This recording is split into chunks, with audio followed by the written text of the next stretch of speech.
Hi everyone, welcome back to Ready Resto. So this is probably one of the last videos we'll have on the MG before it goes up for sale. But what I want to do is I want to focus on getting the car running really smooth as possible and just get it running right and starting, first time every time, because we've done a lot of work to it. We've done the head gaskets, we've put new coolant in it, I've done the oil and filter, so I just want to now just make sure that we can get this thing purring the way it should. So things that we've done already. Obviously, if you've seen the previous videos, we've done the head gasket on there. What I've done recently is I've actually changed all the spark plugs. So I came back from holiday and actually the car wouldn't start up, and it turns out it was a dead spark plug. So what I've done is I've changed all new spark plugs in here. We've checked the HT leads. They all look okay. They look to be functioning as normal. Flushed the oil, taken the oil out, put in a brand new filter into this. Believe it or not, this was the most difficult job I've ever done on this car. That old filter just would not come out at all. It took all my might. I had to end up cutting it out. It just wouldn't turn with whatever I tried. So yeah, that was actually the most funny enough. The thing that's a simple 10-minute job never is a 10-minute job. But yeah, so what we're going to do today is we're going to first of all look at the tappets. We're going to check the clearance in the tappets first. We're then going to check the timing on the spark plugs and just make sure it lines up with the crank. And then we're going to look at tuning the carburetor. So I do not have a unison tool, and obviously the best way to do this is when you take the filters off, you put the unison tool on here and it measures the amount of air going into each carburetor. I don't have that tool to hand, so we're going to try and do this by ear. You should be able to still get it running perfect, close enough to perfect, but obviously with the unison tool you will get a lot better accuracy on this. But for now I want to focus on just getting it to run smooth and just start well. That's my main goal on this, just so then it's running reliably on the car. But obviously at some point, if we maybe the next owner or so, if they want to get the unison tool and adjust it right, and maybe for future cars I will invest in a unison tool and then we can get that running right. Okay, so we've taken the valve cover off the top of the engine, and for this job what you're going to need is you're going to need a feeler gauge. So I've got one here which is 0.15, which is what you need for the clearance for these, and then you're also going to need a 13 mil. The 13 mil is going to open up your locking nut here, and then you're going to need a flathead screwdriver, because what you're going to do is once you open the locking nut, you're then going to use this to then adjust the clearance in there. So what you need to do is when you have your feeler gauge, where you find it's the loosest, you need to then put this into here. So I'm not sure if you guys have seen my video on the mower where I've shown you how we adjusted the magneto on that, but very similar process to this. Essentially what you want to do is put the feeler gauge in here, and then there should be a slight resistance on this when you're pulling it to and fro, and then you've got the perfect clearance for it. So obviously not too tight where you can't pull this out, and not too loose where the feeler gauge can move up and down like this. It's super loose, I can just wiggle it in there. It's not tight at all. So the sequence for this is you have to think about your valve train as it's mirrored. So there's 4 on one side and 4 on the other. If you were to put a mirror right here in the middle, that then lines up. So if we take that into consideration, as you can see, valve number 2 is fully pressed down, so that means the valve is open. If this valve is open, that means that one's closed. And what you want to do is you only want to check them once it's fully closed. And the best thing to do with this car is do it when it's cold. So the engine hasn't been run at all. It is stone cold. It's been sitting for a couple of days. Hasn't been turned on at all. So again, just to reiterate that, imagine there's a mirror here, and then you just want to adjust them in sequence. So when it goes down, there's 2 ways to do this. You can put the car in gear and rock it back and forth to adjust the valves, or you can use the crank, for example, down there with the socket and turn the engine manually if you want to do that as well. There is another way to do this. So a lot of other videos mention this rule of 9. So for example, if you think of it, this is number 2. 2 plus 7 equals 9.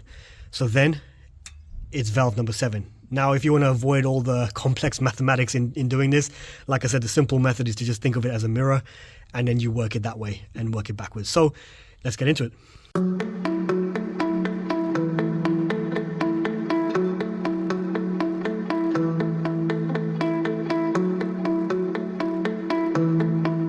So using a spanner, we've opened the lock nut That then allows you to use a screwdriver to adjust the hammer height. So again, with the feeler gauge in place, you want to turn it so it's causing a slight bit of resistance on the feeler gauge, but not too tight that you can't pull it out. And then close up the lock nut again, so it's in the right position. We recommend leaving the screwdriver in and holding it steady as you close the lock nut, only because it can move if you, as you're tightening it, it can adjust itself, so either it'll loosen or it'll become too tight. So just be careful and keep testing as you tighten them up.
Okay, so that's the valves all done. We've set everything to the right height. We've tightened everything down and put the case back on again.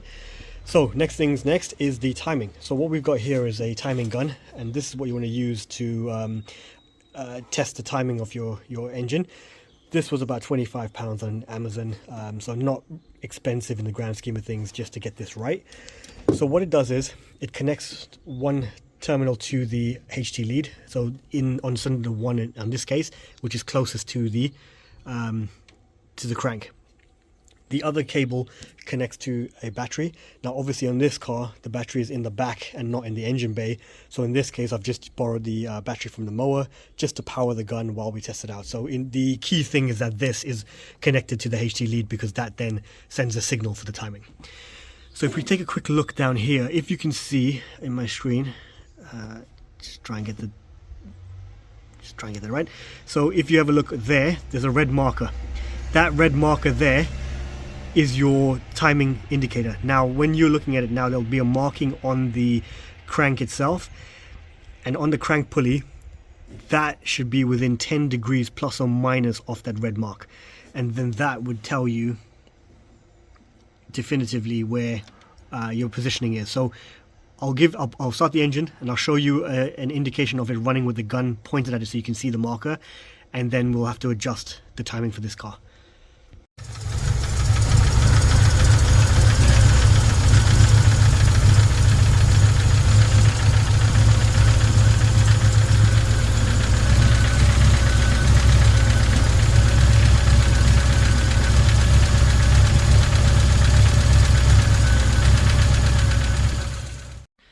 Okay, just to show you this here, what I've done is I've had to loosen this little retaining nut here. What that does is that holds the distributor in place. So when that's loosened, you can then turn the distributor like that to adjust it to get the right timing for your engine. So again, you just want to make sure it lines up with that red marker just there on the crank, but obviously adjusting that will allow you to move it back and forth.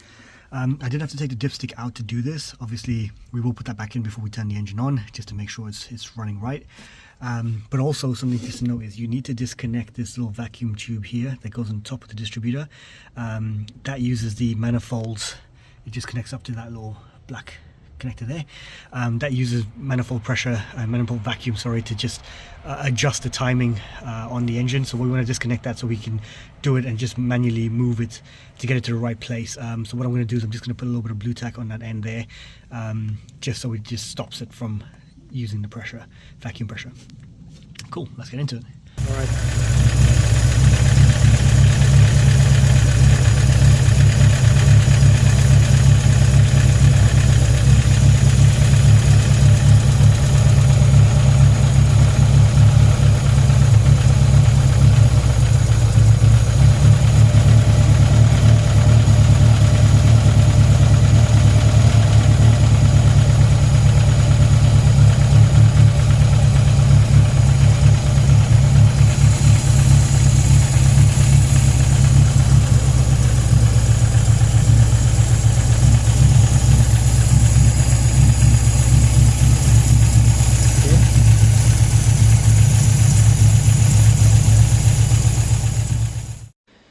Okay guys, so we've struggled to get the idle right on the car. Whatever we've tried, we just can't seem to get it running or idling very healthily.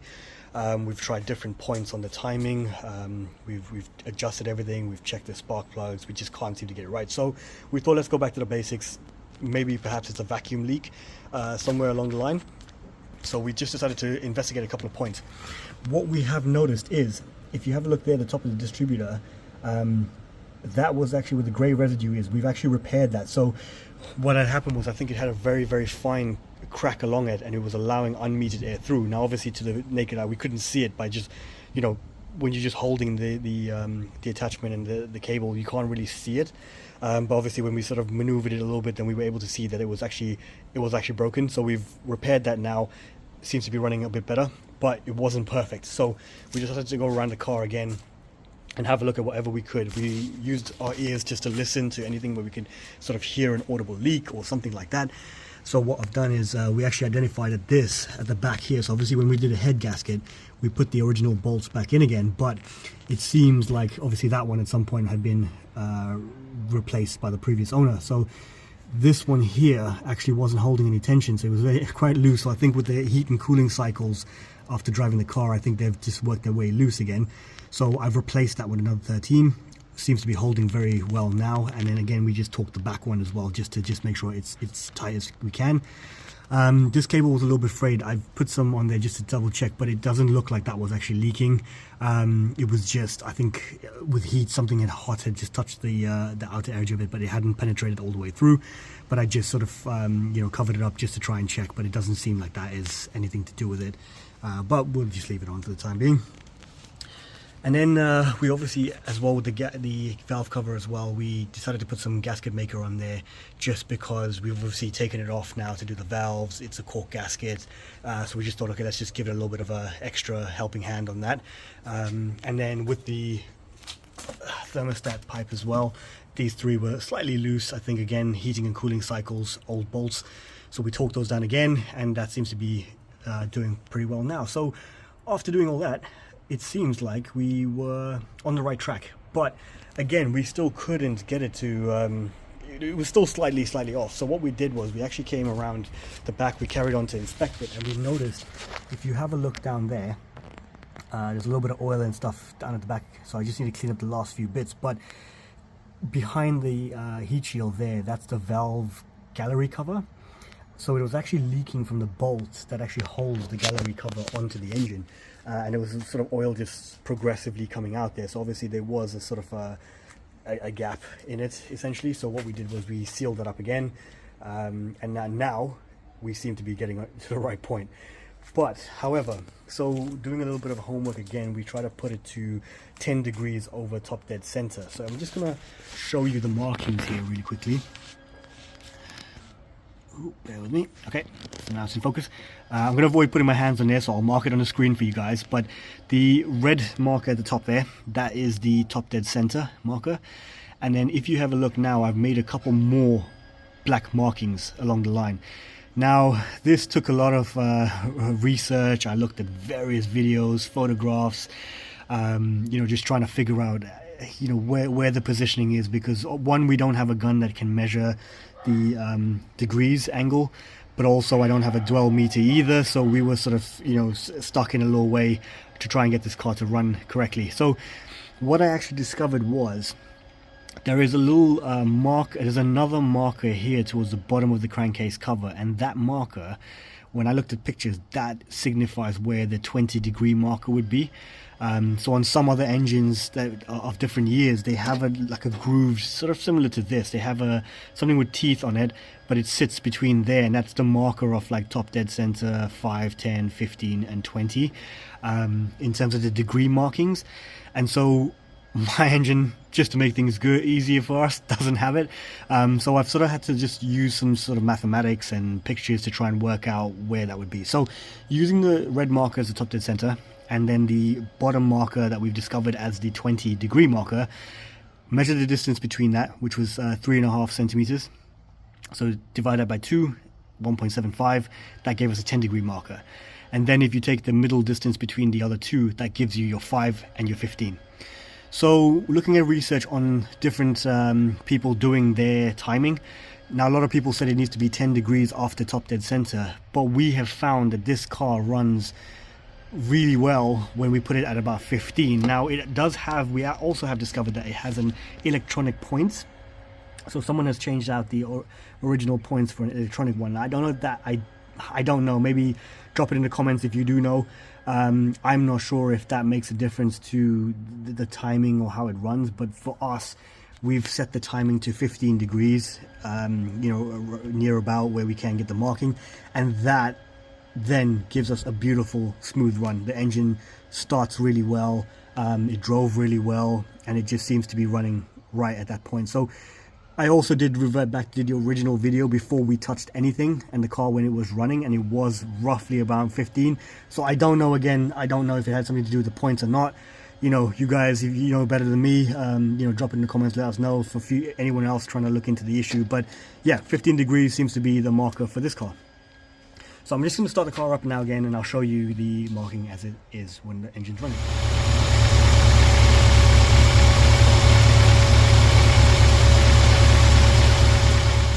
Guys, carb time. So before we get into it, let me just explain a couple of points about the carbs for anyone who doesn't know about carbs, or it's your first ever car that has a carburetor. This is your air mixture. So this essentially also adjusts your idle, and your idle adjustment. So this one here is your fast idle or choke. So inside the car, when you pull the choke, goes up, and obviously that lifts it up there to add more fuel, richens the mixture, gets the car started in the cold. On the side here, you have your fuel mixture, which is just in there, and that, you know, to remember when we're facing the car this way, anything to the right will richen, anything to the left will lean out the system. So just use that as a rule of thumb. Obviously on the other side, you're going to be the other way, so just remember that when you're doing it on the other side as well. So what we need to do this job, you need a couple of screwdrivers. In this case, it's just a flathead screwdriver, so just one for the air and fuel. The fuel is a Phillips head screw, but you could use a flathead as well. It will turn the screw essentially in there. So the first thing we want to do is to baseline the carb. Now obviously if your car has been running fine and you think it's okay, you can start with just, you know, doing the mixture, but in my instance, I think I'm going to start going back to baselining the whole thing and then getting the mixture right in terms of the adjustment as well. So let me grab a couple of tools and then we'll get into it. That's the throttle's divorced, so as you can see, if I move that, it moves separately to this one here. I'll get my finger out of the way. As you can see, the other one doesn't move. So yeah, what I did with this one was when I loosened this, it was staying up and then it was slowly coming back down, so the spring was very dirty. So what I did was I just used some WD-40 in there, cleaned it out, gave it a little bit of a tug like that, and it freed itself up again. So recommend doing it obviously just to make sure, because obviously if there's too much air getting in there, if it's coming down very slowly, then it means there's a lot more air than there should be as you let off the throttle. Right, so we're in a position now where we can adjust these. So obviously, like I said, we'll need to adjust the screw on here, and that, you know, get it to the point where it just starts lifting up. So you literally just a slight movement on it, and then we'll do 1.5 turns from there. So let me just grab a screwdriver, get the angle right, and then we'll carry on. Okay, so now if you have a look, if I just turn this to the right, the throttle's moving ever so slightly up and down, right? So that's the point where you want to get it to, just so it's about to just bite and lift, and then you want to go 1.5. Okay, and then same on the other side here, same thing. I've got it to that point where it's just about to lift. We go 1.5. Okay, and then now they should be set on there. So then what you want to do now, tighten up these two bolts here, tighten these up, and then they should be ready to go. So as you can see now, when you push the cable in, they're moving simultaneously. And then what I'm going to try and check inside here is just check that the plates are in about the same position. Okay, they both look pretty even to me. Apologies for the angle, but yep. Okay, brilliant. So yeah, now that's good to go. So what we need to do next is, if you have a look here now, to get it to the right level, I've had to adjust the throttle so it's away from these two. So now next thing to do is to make sure those two are even as well. So yeah, I'm just going to adjust those really quickly. Same process under the bolts here, just get them to the same similar level and height, and then we go from there. Same principle here. These have now been adjusted, so that and that, and then if I have a look now, when you push this, they come up at the same time. So now choke is even as well on that front. So that's all the air and the throttle done. Let's have a look at the fuel. Okay, just going to try and show you in here. So that in there is your fuel jet. So where I showed you on the side here, where you can see the screwdriver, what you want to do is obviously loosen it. So at the moment I'm going left to bring it up, right to bring it down. So the lower you go, the more fuel you're adding to the system. The higher you go, the more fuel you're taking out of the system. So what we need to do to baseline it, it's going to be really tricky to kind of show you from in there, but if we bring it down to where the copper, if you can see the copper housing of the valve is there. Now there's a slight bevel on that actual copper element. So there's a slight bevel, if you can see the bevel just there, and I'll bring it up a tad, roughly there. Sorry, I'm doing this while looking through the camera lens, so it's really tricky, but essentially you want to bring it in line with that bevel that you can see in there, and then once you've in line with the bevel, then you want to go a full turn down, okay, and then that will be your starting point. So you can go 1.5. I did it 1, and the car started up perfectly fine. Obviously you need to make adjustments while the car's running thereafter, but that will get you to the point where the car will start. So some, obviously certain, depending on your carburetor, right, so some it actually starts at the top of the metal plate. You know, you got to start there and then go 2 turns downwards. But on this one, I found that when I've looked at other videos with something similar where the copper ring for the top of the jet is sort of recessed slightly lower, it was starting at the bevel and then doing a 1 turn down and then starting from there and see how we go. So I'm going to give that a go. Obviously, same process for the other carb. So I'm going to just readjust this again now where I can see without the camera, looking through the camera where I can use my eye to make sure it's correct, and then adjust it. And then obviously we will start the car and start the minor adjustments from there. Get the car to the operating temperature, so it's important that you get the car warm and right to the right temperature before you start doing any kind of adjustments. So now that we've messed around with the idle and air and the fuel, it should allow you to start now that we've done the baselining, so the car should crank over and start. And then what you want to do is you want to adjust your air to get your idle correct. So you want it to idle at about so in my case the car seems to be healthiest for idling at about 1,000, but you can go anywhere from 850 to 1,000 in that region, just depending on your preferences and your engine and how well it's running for you. So I'm going to bring it on idle to about 1,000. And then what we want to do is you have a little lever on the side of the engine, sorry, the carb here, as you can see, that little one there. And if I push that, as you can see there, the piston will go up and down. So when you do that, basically it'll take in air and it'll either increase in RPM if you have way too much fuel. It'll just keep it raised. It'll stumble if there's too much air and not enough fuel. Now the perfect thing for these is when you lift it up, either using the lever or you can use a screwdriver, just a tad like that, it should increase RPM by about 50 odd revs and then drop back down again very gently, but it shouldn't be harsh. If it stays up, you got too much fuel. If it's starting to stumble and die, then you got too much air. So you just need to enrich in the mixture, or obviously if you've got too much fuel, lean out the mixture as well. As I said before, with this screw here, left to lean, right to richen, and then you should be okay. So you just got to play around with it to get it right, and for the level that you want. So yeah, like I said, work on the idle first to keep the car engine alive, otherwise it will die. Anytime you make an adjustment, just rev, clean it out, let it settle down again, and then go again for each sort of increment. So you can do like a half turn or a full turn initially, and then go down to quarter turns just to try and, you know, get it as perfect as you can. If you have a unison tool, you can obviously put that on here, and what the unison will do is it'll measure the amount of air that you've got on there. I don't have access to that, unfortunately.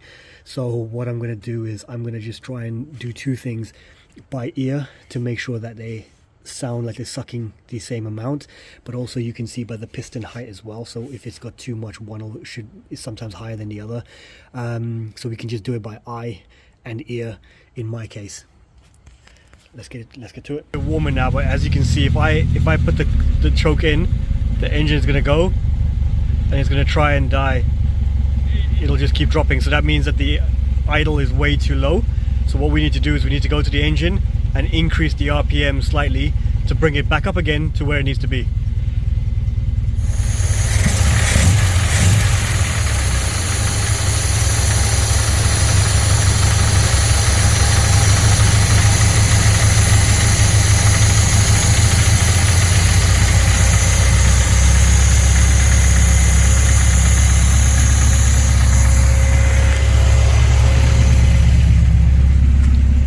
Okay, so now you can see it shot back up to about 1,000 RPM. That was with 1 turn. gone back up again now, so that's right to the level that I need to be at.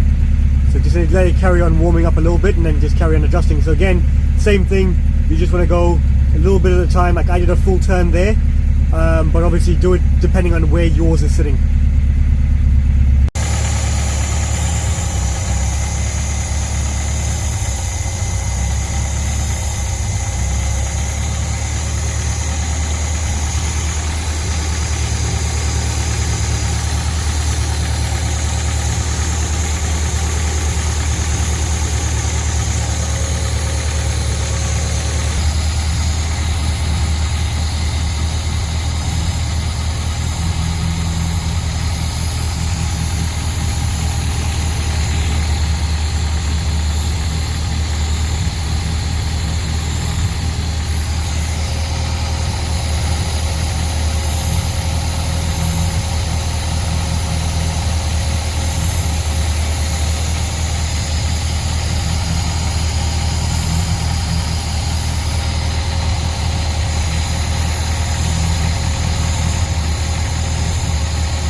And as we are South Africans, we can't finish off a car day without a good old braai right at the end, just to seal up the day.